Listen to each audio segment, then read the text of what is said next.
Boa, muito boa! Adriano Bertin por aqui, iniciando mais um vídeo para o Golazzo, o canal que é fonte de cálcio. E temos que falar dessa decisão de Copa Itália. E eu estava até refletindo um pouco antes de ligar a câmera e o microfone sobre como deveria ser a minha abordagem, a minha perspectiva sobre essa decisão aí.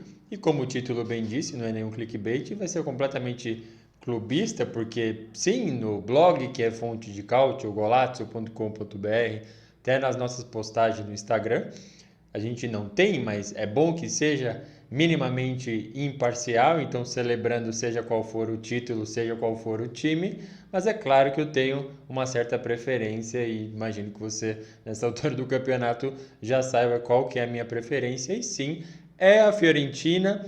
Eu sempre me surpreendo assistindo a jogos decisivos da Fiorentina, que não são muitos, não são nada frequentes, mas sim eu me surpreendo positivamente, eu diria, porque naqueles momentos que o gol não sai ou que um jogador perde gol e perderam gol pra caramba nessa final de Copa Itália aí, sim, eu me peguei gritando, assustado, nervoso, apreensivo. Então, por mais que eu tente falar de todos os clubes de Série A, B, até a terceira divisão do Campeonato Italiano, é verdade que a Fiorentina ainda assim parece ser o time que eu tenho mais simpatia, mas vamos falar dessa decisão de Copa Itália. Inter, campeã da Copa Itália novamente, atual dona do título, conseguiu o bicampeonato seguido aí no ranking dos maiores vencedores, agora figura na segunda posição ao lado da Roma, ambas com 9 taças, ainda bem distante da Juventus com 14. A Fiorentina tinha a possibilidade de dar um salto aí das suas 6 taças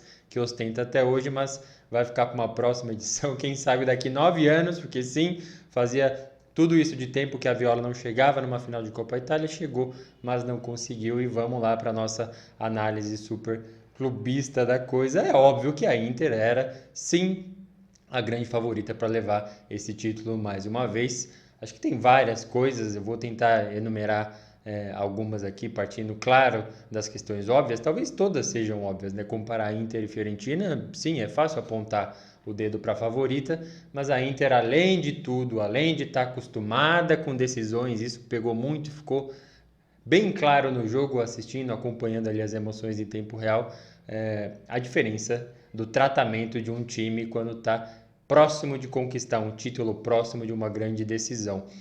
E não foi só no retrospecto o fato de ter vencido a Supercopa da Itália nesse ano contra o Milan, ter decidido a semifinal contra o próprio Milan na Champions League e ser a dona da Taça da Copa Itália, né? Venceu a última edição, mas todo o caminho da Inter já indicava minimamente uma casca, por mais que a Serie A tenha sido problemática para o time de Inzaghi, passou por quem nesse caminho? Passou pelo Parma, do Buffon, num jogo bem dramático no San Siro, passou pela Atalanta e passou pela Juventus em 2 jogos no Derby de Itália, o maior clássico aí do futebol italiano. Então, já tinha uma casca, novamente, por mais que a temporada não tenha sido tão brilhante no Campeonato Nacional, a Inter mostrando mais uma vez como que lida com essas eliminações, jogos eliminatórios, e novamente, era um jogo só na Copa Itália, lembrando que só a semifinal era jogo único no Estádio Olímpico, uma vez mais. E o lado da Fiorentina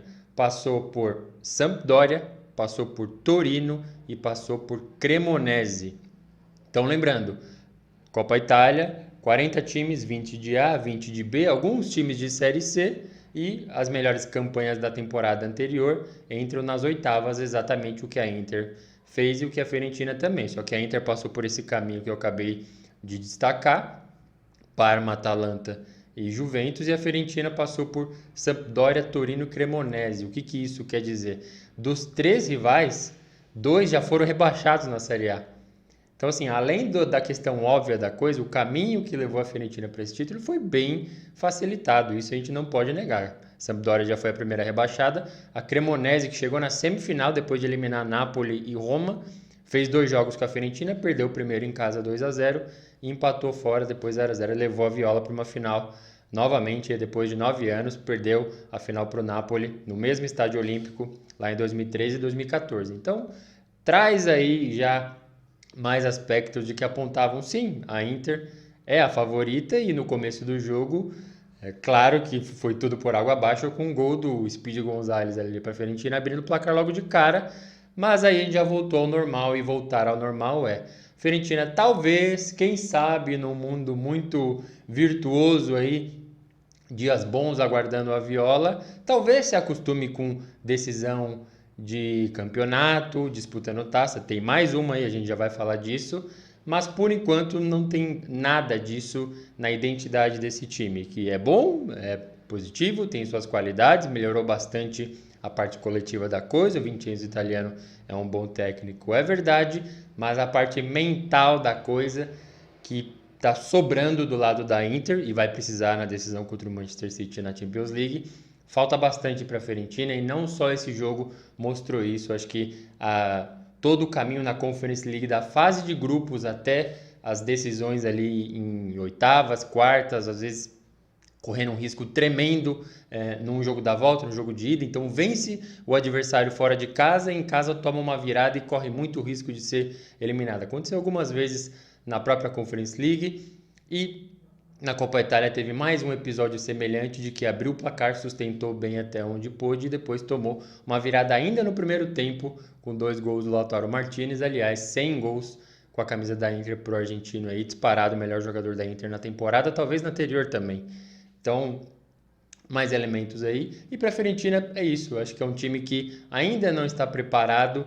Teve mais uma demonstração de que nesses momentos, não é que o time amarela, simplesmente é um sentimento inédito. Então você não sabe como agir naquela situação. Mesmo assim, agiu bem em outros duelos. Então foi para a final da Conference League precisando virar um jogo fora de casa contra o Basel e virou. E dá essa sensação de que não aprende a lição, aliás, aprende uma lição ou é recebida uma lição num jogo de ida e no jogo da volta fala, beleza, agora eu já sei como me comportar.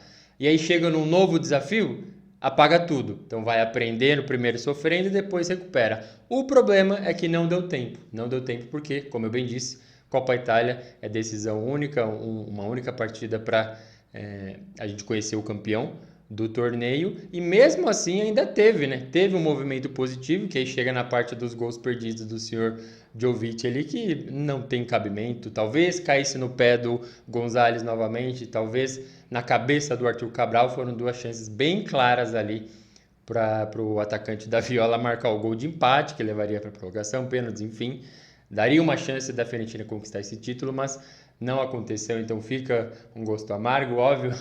Me obriguei a vestir Inter aqui em homenagem ao título da Inter na Copa Itália, muito merecido por todos os motivos que eu já falei.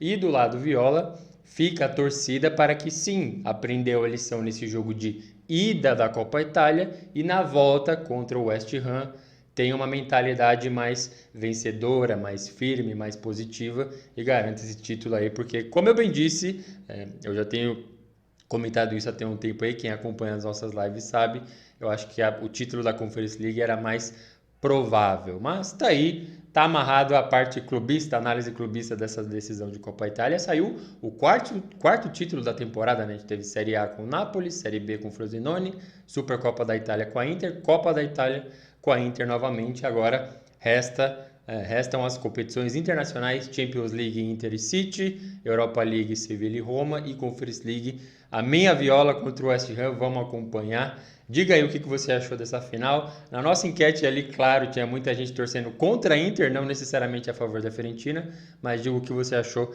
dessa decisão aí, se foi justa, não foi justa, e o que esperar de Inter e Fiorentina nas decisões internacionais, porque eu vou ficando por aqui. Um forte abraço, até a próxima!